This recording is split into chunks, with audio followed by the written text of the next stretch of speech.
Hello everyone and welcome back to this series of a Pagan Rants on the chilling adventures of Sabrina, and this one covers chapter 5, which is the dreams in a witch house.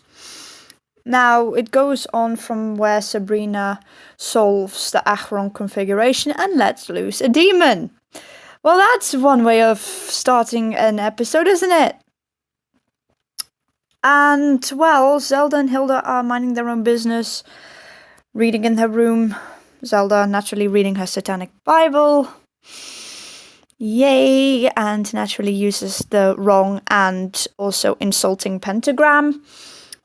And Hilda's just reading a comedy novel, which doesn't really surprise me one bit. Zelda proceeds to scold her for it and says that the only book she should be reading in light of her excommunication is the satanic Bible. Well, Hilda wants to take a job in the bookstore run by Dr. Cerberus, to which Zelda reminds her of her duties at the mortuary, which puts a dampen on Hilda's job prospects, and eventually her entire idea of working there. Fortunately, they don't start fighting yet until Sabrina, she kind of bursts into the room screaming, and tells her that that she's let loose the demon. Brilliant. Fantastic. And naturally, this demon tries to hunt them all down, scratches at the door, and yells, "Payments!" very creepily, because naturally, why can't they ever just lock up a nice demon? But no. Eventually, Ambrose comes downstairs as well, and they all decide to seal the house using a containment spell. And this demon finds them in the hallway, and naturally is after the usual nonsense, which is revenge, because always wanting revenge. This is such an old trope, and it's getting boring. And naturally, after finding out that she's yet again been contained after 70 years of being imprisoned in an Achron configuration, she wants her freedom. And I say she, because we find out that this demon is called Batty Bat, and apparently she's a girl. I say escape again, because Zelda temporarily traps her in an urn. Unfortunately, it didn't hold at all, because she puts down the entire family in a sleeping curse.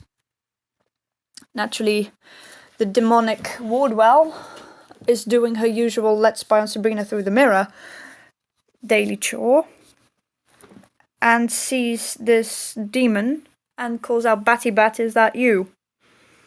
At first, Batty Bat does not recognize who this is until she said, "Look at me closer," and she said, "Mother of demons.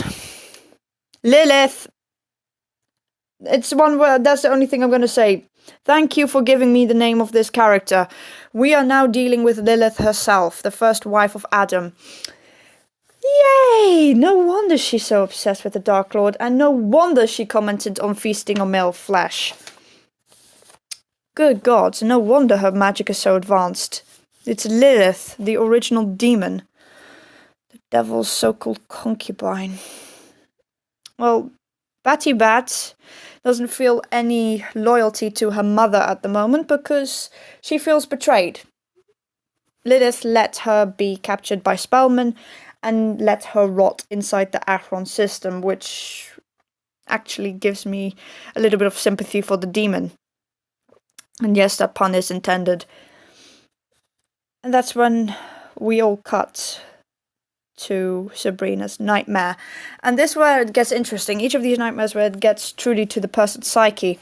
Sabrina's nightmare is where her worlds blend. The three weird sisters are these bullying cheerleaders, who are also witches. Nick has been turned into a jock, who Harvey hates a lot. And then it cuts to Harvey proposing marriage because of this sort of, "Oh no, we're going to go to different colleges and we might not love each other anymore. Bad, grow up." Unfortunately, that's when the real nightmare starts. He attempts to murder her. He literally tries to strangle her, puts her in this spiked casket, saying, "Thou shalt not let a witch live." That gets about to Sabrina's psyche. Batty Bat sure knows what she's doing in that department. Anyway, Ambrose's nightmare is where he does an autopsy on himself. That's where it gets interesting. His greatest nightmare is that he is the one going to be on a morgue table with no one to mourn him, no one to love him, no one to say that I miss him. And he is also the one who Wardwell, or should I say Lilith at this point, meets in the dream. Because Lilith has decided to invade every single one of their dreams to look for Sabrina. At least she tries, I suppose. And then she skips to another nightmare. I don't know which one she goes into at this point, because we get cut off into Hilda's nightmare, where she goes on a date with Sabrina's misogynistic human headmaster. And when she's preparing for this date, Zelda mocks her. They fight as usual. And when Hilda wants to proceed to do the naughty with him, his body is twisted completely to the point where his stomach is literally another human being called Bob.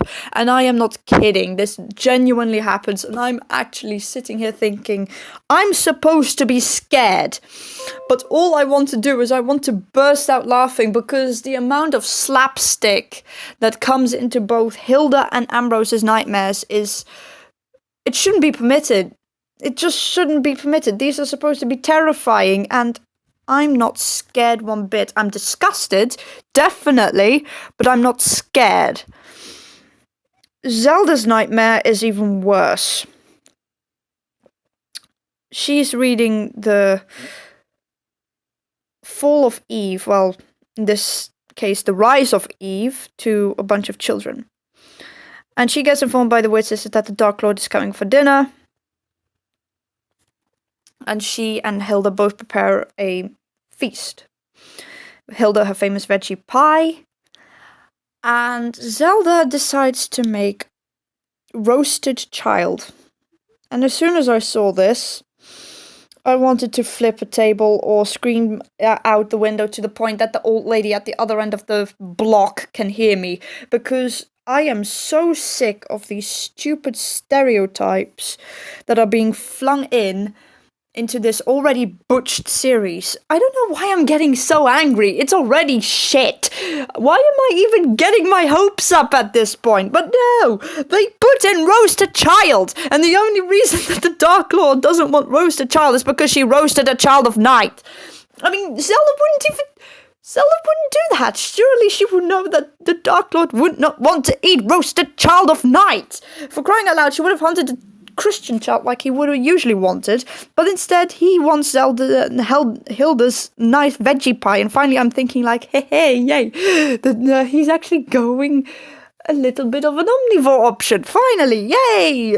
That was the only thing I could think. Yeah, finally the devil goes omnivore. Anyway, Zelda gets angry and jealous in this nightmare and proceeds to kill her sister with a shovel. Only the nightmare truly begins when the Dark Lord informs her that this time Hilda's not going to come back. The Kind Pit is not going to make her escape this one. And she's absolutely devastated and gets completely distraught by it. So, and then we cut across to Lilith finding Sabrina in her nightmare, and she immediately informs Sabrina that the whole thing is Batty Bat's doing. That it's not Harvey and his family who are trying to kill her, but it's Batty Bat playing with their minds, torturing them to the point where one of them at least tells her parts, or preferably the whole spell that unlocks the seal on the house. And Lilith wakes her up using a voodoo doll. Sabrina takes a configuration to find the others. Batty Bat goes on a hunt to try to find her again. And while Sabrina's trying to find the spell or use a spell that locks Batty Bat into the configuration, Batty Bat mocks her that she's not even half the far witch that her father was, that she will never be able to do it because she has no will, no conviction, and no true power, and then attempts to kill her because, hey, according to Batty Bat, she's disposable because she still has 3 other spellments at her mercy. Only Salem saves her. So what Sabrina decides to do after that is to put herself into a slumber again in order to invade their dreams. And Salem apparently warns her that if she takes too much of this herb that her Aunt Hilda takes, it will kill her. And this is where it gets interesting. Apparently, only Sabrina can hear Salem. I still want nice talking witty Salem. I'm still pissed off, and quite frankly, this is no excuse. I don't care if Sabrina's the only one who can hear Salem just because he's the familiar of her. It's sacrilege against the character, and at least they could have tried to put some subtitles on whenever he's talking to her, because a little bit of an ode to the original character would have been appreciated, but no, it's too much to ask.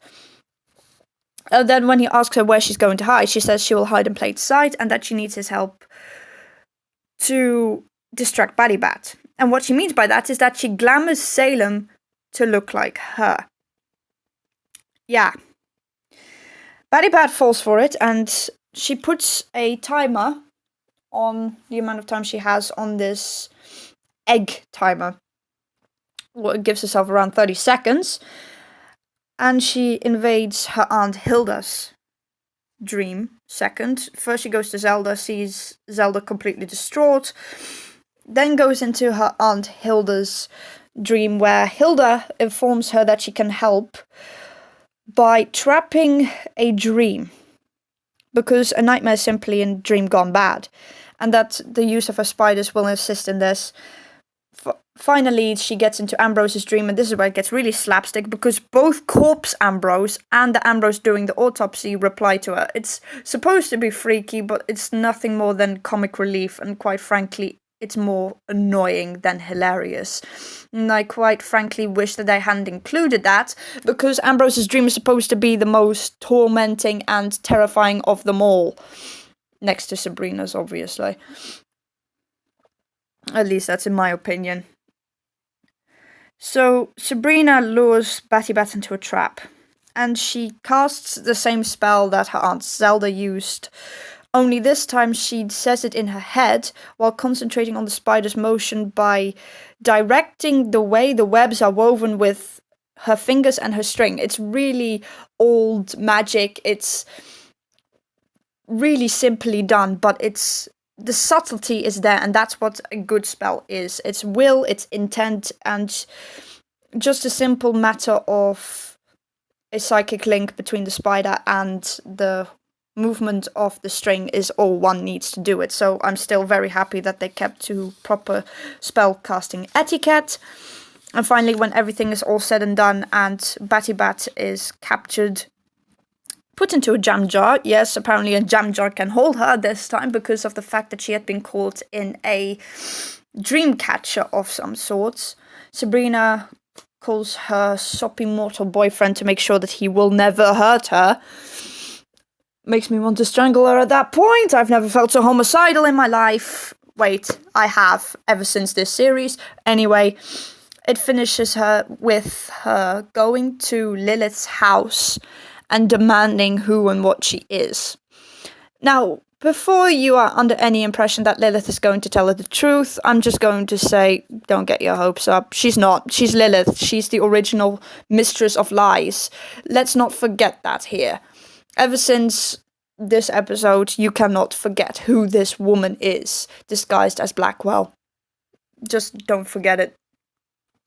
Only, I think we're going to have a very, very interesting trip ahead, because chapter 6 is up next, and this is the one where I'm really going to tear this thing apart. That's all I'm going to say. You have seen nothing yet. This is nothing compared to the shit show that episode 6 is. So I'm just going to save the rage that I feel now for that. I hope you guys have enjoyed listening to this. I hope you will like and subscribe. Maybe leave a comment. Tell me your thoughts. Maybe we can have a good discussion about what you agree with, what you disagree with, that sort of thing. Anyway, my little ravens, this is Raven Rose, signing off. See ya!